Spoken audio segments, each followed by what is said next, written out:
Okay, with this one, let's start with a vertical line, 16.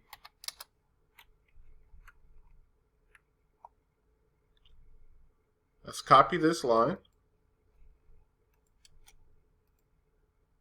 I'm going to go this direction, 13 divided by 2,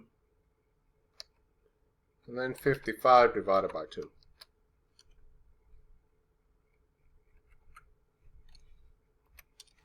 Let's draw a line from this end point to that end point,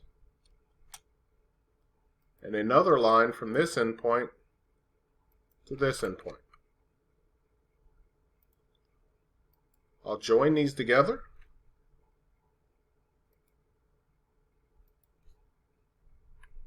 Next, I'll come down and create my cutter profile. Line going straight down a distance of 0.41627. A line from the midpoint going to the right, 2.7065. I'll use the grips to rotate this, so select the line, select the grip, spacebar twice, or until you see rotate on your command line. Copy, 30, enter, minus 30, enter. Select this line, select the grip, spacebar one time. I'm looking for the word move on my command line. I'll select this endpoint. Escape twice. Select this line, select the grip, spacebar one time, and click it on that endpoint. Construction line, vertical, that endpoint, fill it, radius should be at 0, multiple. Go ahead and enclose your shape.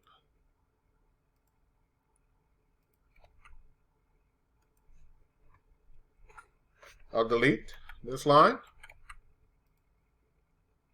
highlight, and join. I will move this shape from this midpoint to this endpoint.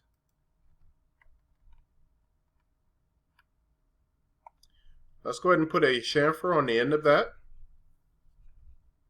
Now I know it doesn't say it on the drawing, but I'm just going to put a thread relief on it. So chamfer, distance, 1, and 1 will also be the same distance for your second. And select these two lines. Let's take a look at this in isometric. Let's create a helix. But I don't want my helix going in the Z direction up this way. I need it to go along this way. So I will flip this using the X axis. So I'll use the X flip, 90.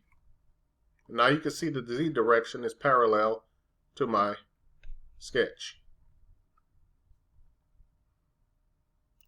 Let's go to draw.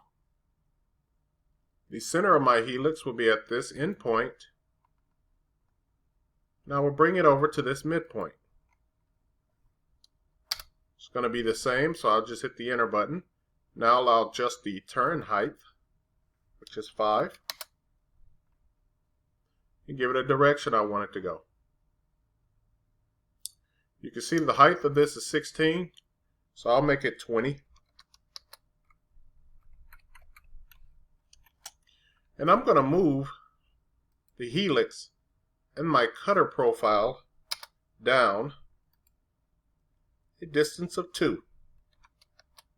I just want it to start and give it a smoother start. And you'll see what that means when I create the total shape. Revolve. Select the rectangle. Then select the two endpoints on your line. Sweep. I'll select the profile, then I'll select the path.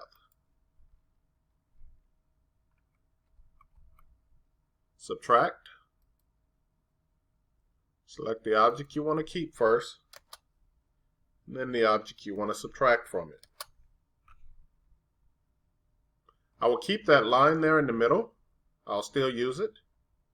Let's go ahead and switch our UCS back, and then come back to the top view.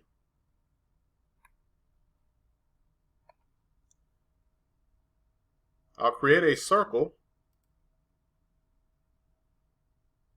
with a diameter 13. Next, let's go ahead and create a circle that has a diameter of 65, located at the same center that you created the circle that has the diameter of 13 at. Create a polygon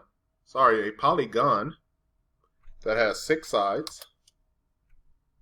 The center will be located here. Then you have to remember which one is it, inscribed or circumscribed. And in this case it will be circumscribed. And click on the quadrant. Over here to the side of it, I will create a shape just so I can use to cut and give it that thread relief on the top of my nut. So I can select and delete this circle. I'll draw a line. And we can make that line a distance of, let's make it 30.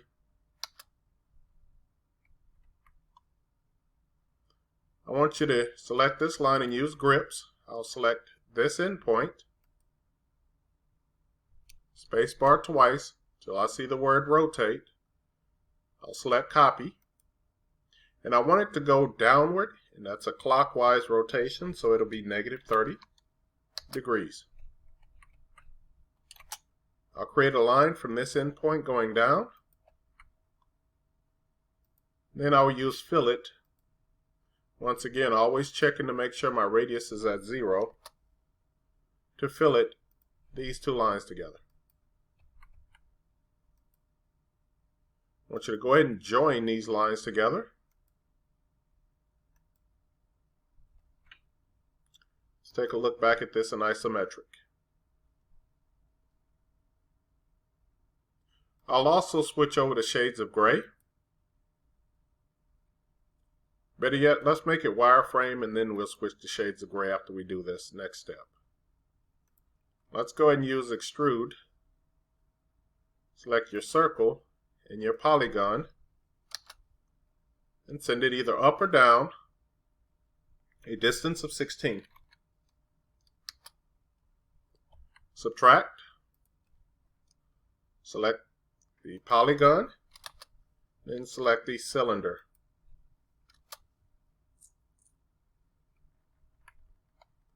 I'm going to rotate this and stand it up. So I'm going to make sure I select that line there in the middle. I'll switch to rotate gizmo. Select the red axis.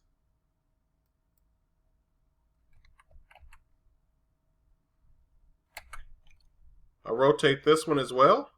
So I'm going to rotate that shape, select the red axis, and come up above it. Make it go straight up. Let's do a couple of moves. So let's move this shape from this end point to this midpoint. And let's move these two shapes. I have a line in there and I have the actual thread part. Let's move it from this top end point to the center of my bottom circle located here. I'll union the top thread together with the bottom one. Next, I'm going to revolve this shape to go around the top of this. So let's go to Revolve, select this shape, and I'm going to use the two end points of the lines that I still have left over on the inside here. And of course, we're going to make it go 360 degrees. Subtract. Select the shape you want to keep. Then I'm going to select the shape that I'm going to be using as my subtraction. I'll delete that line that's on the inside. And then I'll switch this over to shades of gray. If you take a look around this shape, you will see that you do have the threads going on, that you have the line going through it. Make sure that you say this one is body nut.